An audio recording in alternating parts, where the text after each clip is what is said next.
What's up, you guys? Literally says I need to give more energy for my greetings, and some of the vloggers that he watches like, what's up, you guys?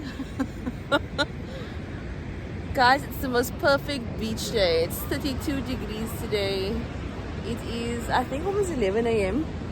We've been at the beach for a while already. We went to the cutest little bakery, got some pizza, snacks, croissants, a coffee milkshake and a salted caramel milkshake. And I hope I'm talking loud enough. But guys, it's just a perfect day. Mila just had her first nap of the day. She just woke up.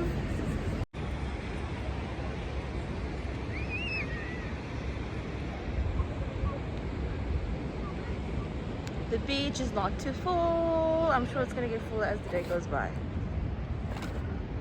So you see, we've placed our gazebo so that we have shade over here.